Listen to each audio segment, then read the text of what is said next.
प्रणाम बा। कहे को कहियो दाऊ बड़ी बढ़िया गीत भाई आप सब ज्योति जी के द्वारा सुने। राजा पायल उतार दी आवाज करता बड़ी आवाज करता बारे भैया एक तो चांदी वैसे इतना महंग हो गया बा। जवन दुल्हन ज्योति है साई देखत रहो 10-10 तोला पहने रहन बेचारी ने आई यहाँ 2-2-3-3 तोला पे गिल्टेस काम चलावत यहाँ इतना महंगाई हो गया बा। वो सोना देखा था 1,31,000 328 रुपया। बारे भैया सोना सोना कवन सोना रात वाला सोना हाँ भैया बारे भैया। लेकिन देखा ही बड़ी बढ़िया गीत बजावत है मास्टर साहब हमारे। राजा पहिला लिया लाही माले ले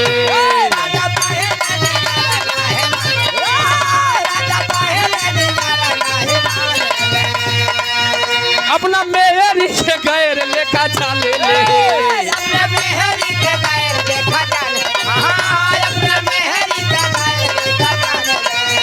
कमी भइल बाटे राजा तोरा प्यार में कमी भइल बाटे राजा तोरा प्यार में कमी भइल बाटे राजा तोरा प्यार में चीजा एक चीज के नया ले ले सिलावट पे चूड़िया गोरे लुए जा सिलावट पे चूड़िया।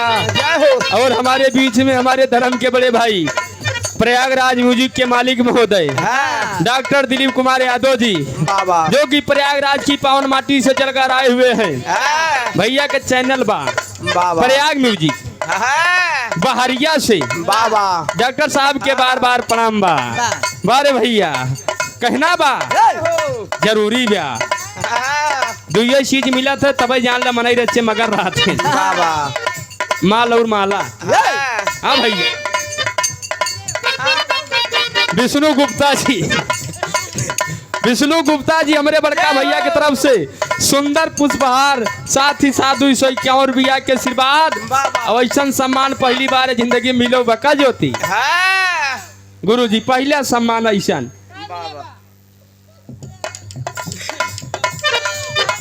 वो तो हमारे सुरेश भैया बताओ कि सुरेश भैया बार बार प्रणाम बा। अब अरे सिलावट पे चूड़िया फोरे लुए जान सिलावट पे चूड़िया फोरे लुए जान ताया अपना राजा जी के दिलवा काहे तोड़ लुए जान अपना राजा जी के दिलवा काहे तोड़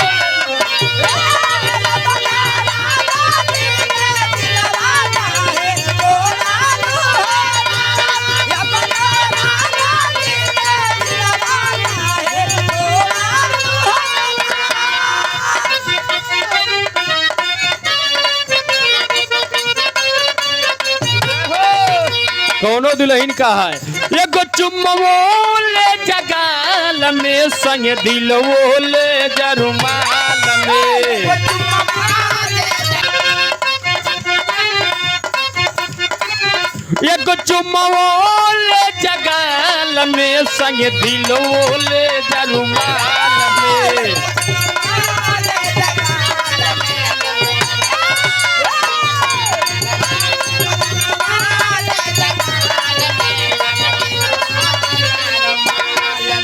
अरे जा तारा रजवा चढ़ के जहाजवा अरे जा तारा रजवा चढ़ के जहाजवा भैया न मोहनी के जाल में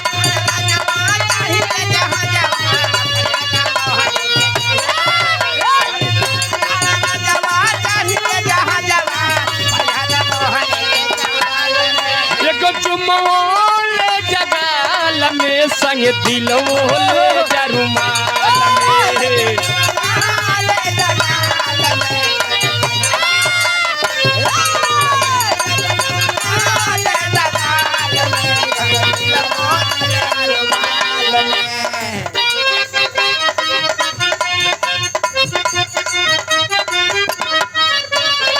इंजन उंजन के मारा गोली हाल कहीं पीवक भी निचल गई इंजन चावो का चापा ही दे जहाँ चापत बा यारी सुनो जवन जरूरी ब्या यार आई गई हमारे नगीना भौजी वाह यारी बा भैया ज्योति तो का बार बार प्रणाम बा।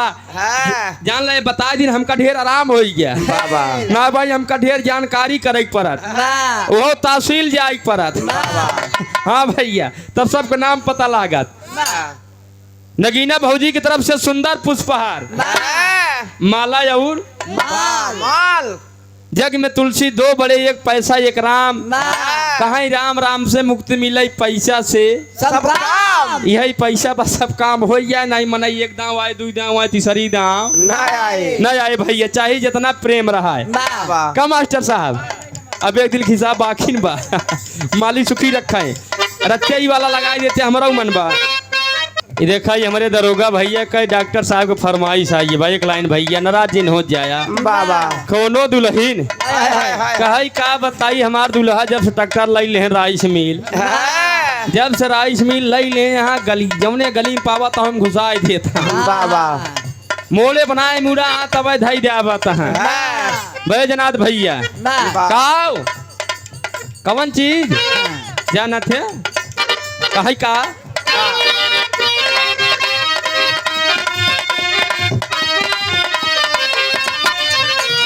हाल का कही पियावा के कल में इंजन पाता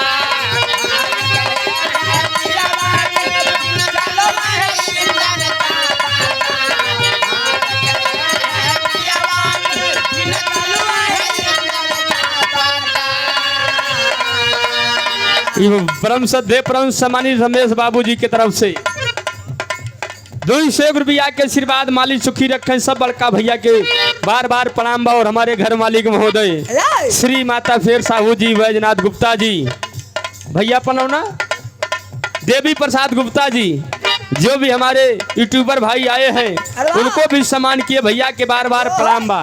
जरूरी बा एक सब बढ़िया डावा जाए अपने चैनल पे, ऐसा फोटो पहले देखा चाहिए आएगा क्या जी। हाल का कही पियावा के बिना चल में इंजन चापाता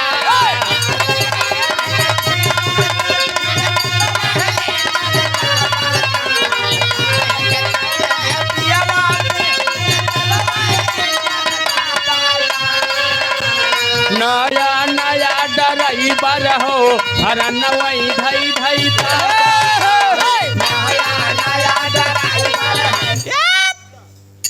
हमारे धर्म के बड़े भाई शनि गुप्ता जी बाबा बड़का भैया की तरफ से 111 रुपया के आशीर्वाद, माई बहन के बार बार प्रणाम बा।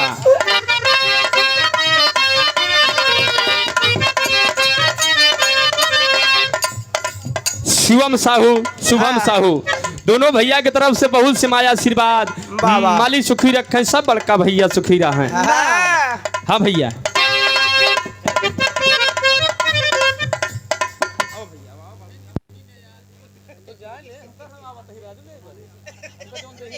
अमाओ की पावन माटी से सेवा में श्रीमान संगम गुप्ता जी बाबूजी की तरफ से सुंदर पुष्पहार 101 रुपया के आशीर्वाद, माली सुखी रखें।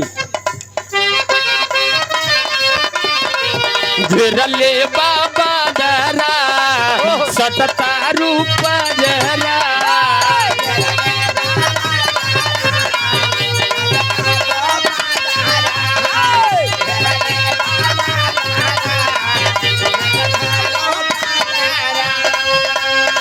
छोटी बहन श्रेया गुप्ता की तरफ से सुंदर पुष्पहार 51 रुपया के आशीर्वाद। इनके माता पिता से कहना बा बढ़िया से पढ़ावे लिखावे, शिक्षा संस्कार वाली बात बतावे। घेरले बाबा दहरा सतत रूप जहरा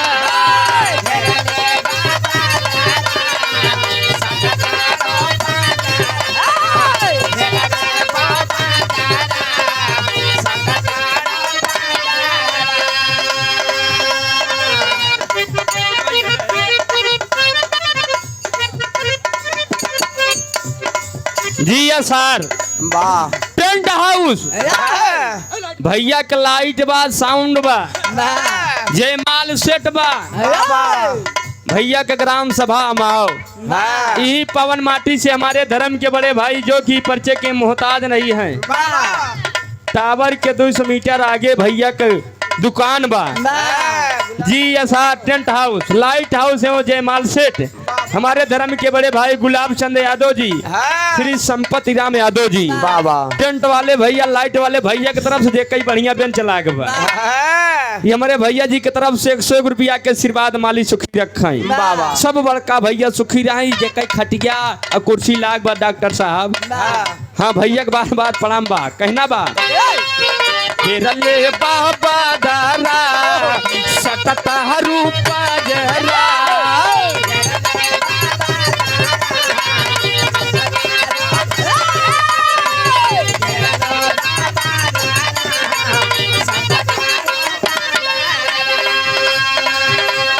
श्री राम खिलावन यादव जी, दया राम यादव जी, बाबा अमाओ की पावन माटी से ये बाबू जी की तरफ से 101 रुपया के आशीर्वाद सुंदर पुष्पहार माली सुखी रखें। ऊपर आज से कहिले बहरू कल कहला तेरा, ऊपर आज से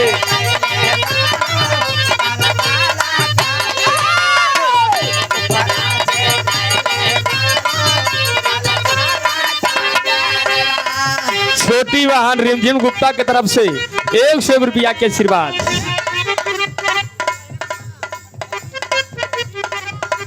हमारे धर्म के बड़े भाई ऋतिक साहू जी, जवन पहला फोन आई रहा ही नंबर से आई रहा बाबा हमारे भैया की तरफ से 101 रुपया के आशीर्वाद माली सुखी रखा।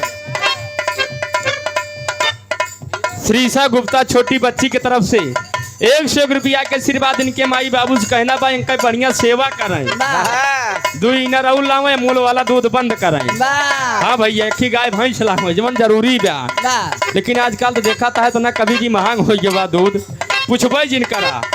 हाँ हो भैया सुरेश 101 रुपया के आशीर्वाद माली सुखी रखा।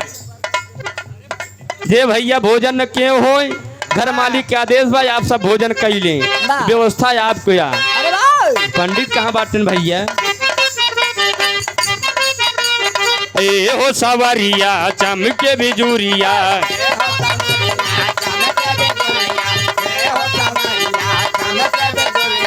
ए हो सवरिया चमके बिजुरिया, धीम धीम पानी बरसाता बरसाता बरसाता। अब रच काका मांगत बा काम मोर चढ़ली जवानी सैया, सुरेश भैया मोर चढ़ली जवानी सैया, बूझ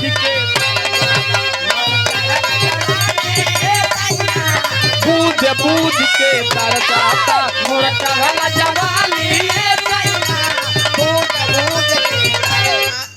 दरोगा यादव भैया वारी होत बार चाह भैया एकदम फिर से मोर चढ़ल जवानी सैया, बूद बूद के तरसाता मोर चढ़ल जवानी।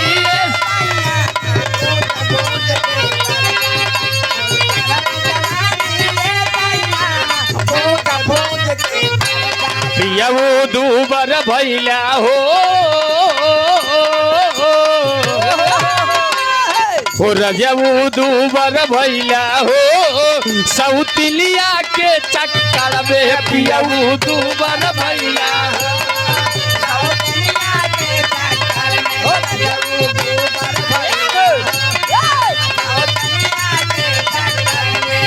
और पेड़ खियली बर्फ खियली और खियली छेना हो, और खियली छेना छेना छेना।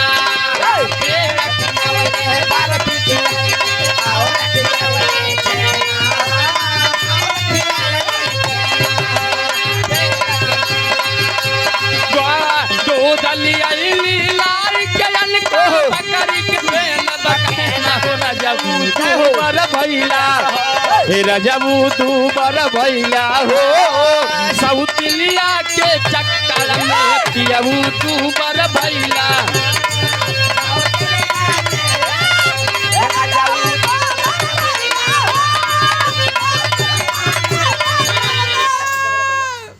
हमारे धर्म के बड़े भाई जो कि परिचय के मोहताज नहीं है, सेवा में श्रीमान बाबा ग्राम सभा सार गीता नगर की पावन माटी से चलकर आए हुए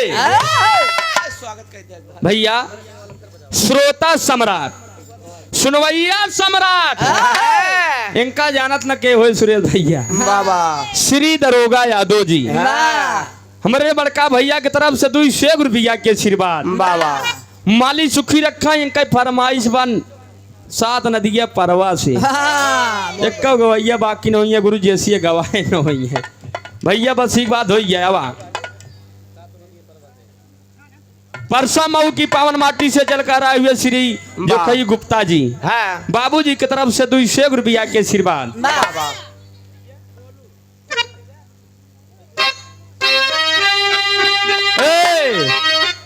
गोलू गुप्ता हमारे छोटका भैया की तरफ से 100 रुपया के आशीर्वाद मालिक सुखी रखें बा बाबा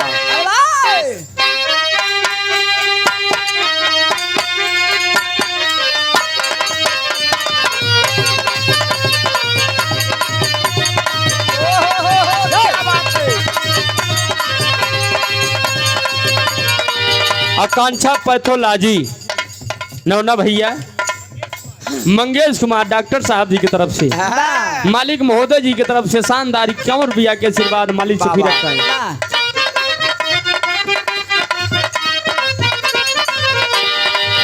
धन्य हो कवि जी गाना लिखे यहाँ पहले लोग चलत रहे तो कवि जी बड़ा बढ़िया बढ़िया गीत लिखे चाहिए जहाँ गावा गुरु जी सब सुनवैया बट आजकल तो देखा था जवन जवन गाना चलिए बात है उदाहरण कुछ और तो याद बा इशारा कुछ और देत बा गाना में मास्टर साहब लेकिन देखा कवि जी लिखे का चले लुडहारिया तना दीदी चेन्नैया हिलोर मारे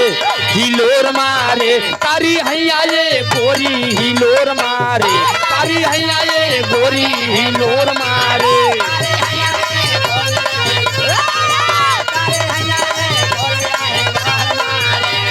चले लुडहारिया तना दीदी चेन्नैया हिलोर मारे तारी हैया ये गोरी हिलोर मारे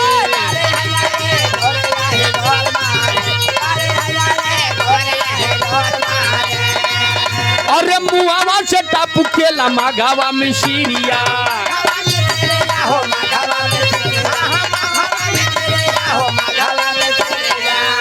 अरे जान अंगड़ाई ले लो गम केला बोरिया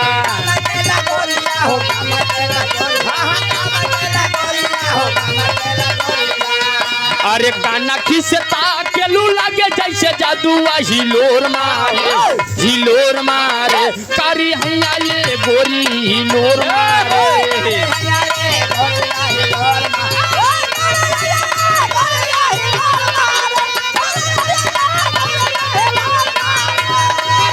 अरे गाड़ी जाए अरे गाड़ी जाए हथवा में कलमिया गाड़ी जाए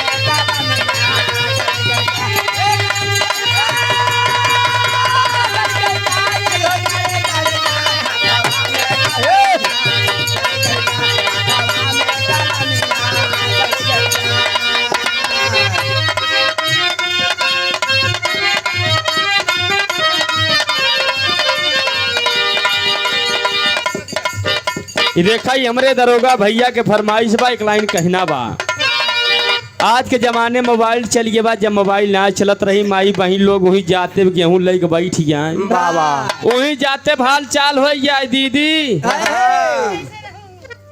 का हाल बयान नहीं हर एक संदेशा आई जहान माई बाबू तोहार कैसे यहाँ अरे वाह संदेशा लोग महीना में 1.5 महीना 2 महीना मनाई जात रहे नाद रिश्तेदारी बाबा लेकिन जब से मोबाइल वाला सिस्टम में आई है 2 साल नहीं जाता है वह न्योता शादी भी यहाँ फोने से बाबा जनता यहाँ भैया अकेले ही बाटी कुल हमाइन के कारई बा जनता यहाँ यारी देखी वारी देखी बड़ी जिम्मेदारी बा न्योतवा हुई मोबाइल के बाटी बाबा व्हाट्सअप के बाटी देख ला हाथ जोड़ा तही नाराजिन हो या समझ चला आया तो ना बता देन भैया हम व्यस्त ही जनता यहाँ अकेले कई जगह न्योता रहा पहुँच न पाऊ वह अपन इसकी भेज देते का कहते ज्योति इसका नहरवा भेज देता हूँ नेता दे दे लिख लेते बाबा ऐसा तो न्योता होत बा ना मनाई आवता ना जाता हूँ मोबाइल न्योता होत बा कौन प्रेम व्यवहार रही गया है हे भैया पहले वाला प्रेम ना रही गया कुछ पर गया एक दिन पहले वही से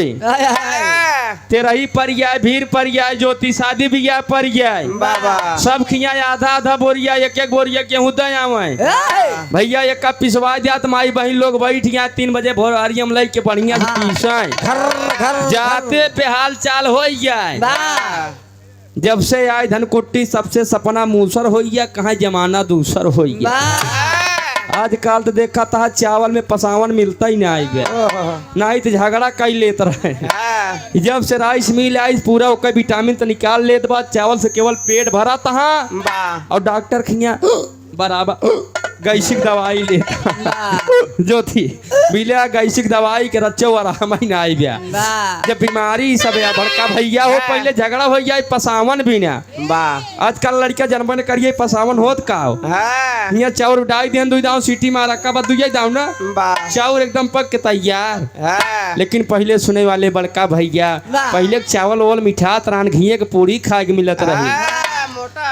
मोटा अनाज सरकार को हल लगाओ बेसरियन मोटा चावल खाइए मोटा अनाज खाइए बजागा रोटी गटाई अटकत बा वह बाजारी वाला रुमाल एक ही रोटी निकला बा रुमाल कहाँ है भैया भाई बताइए कल रुमाल रोटी लाए बढ़िया देखा सब खाता है उसना हो गटाई अटक गया बारे भैया और शरीरिया इतना सुकुवार कह दिया तहाँ तबल चलिसे में चश्मा लाग जात बा डॉक्टर खिया बराबर दवाई होत बा बजरक रोटी आ जाओ खा ज्यादा ना 3 महीना ये हड्डी उड्डी जवन कमजोर हवा सब एकदम मजबूता जाए। साइकिल चलावे वाले लोग देखा था अब तो डारे मोटरसाइकिल ही पाई गया है पहले चलावत ये सब एकदम मजबूत रहा जान ला सब गाठ ठोट ना पकड़त रही। अच्छा आकांक्षा पैथोलॉजी मधुपुर में भैया के दुकान बा डॉक्टर साहब के बाबा ने फिर बताए भैया मंगेश भैया के तरफ से पुनः 51 रुपया के आशीर्वाद नाराज जिन हो जाए ये बड़का भैया चीनी जब से आई ये चीनी है जब से आई ज्योति तरफ से गुड़ सपन हो जात बा गुड़ तो बा खजूर हवा जवन एक 15 दिन खा लिया करी बात खसर खसर करा। हाँ भैया देसी गुड़ मिलता ही नहीं भैया यह इतना ना है मास्टर साहब पहले लड़कियां जब साइकिल सिखत रहे ज्योति पहले पैदल लेके जाए फिर पंडिले पे खिलात रखे फिर कैची फिर डंडा तब कतो गद्दी नंबर आवत रही। लेकिन आज के समय में डायरेक्ट गाड़ी पे आई गए हैं चाहे जमन करा पहला गेल लगा हुआ बात अब तो गेरो नहीं लगा बड़का भैया। एक लाइन कहना भाई हमरे दरोगा भैया फरमाइश बा फिर बढ़िया से निर्गुण जौने उपलक्ष्य में आवा गवा आवा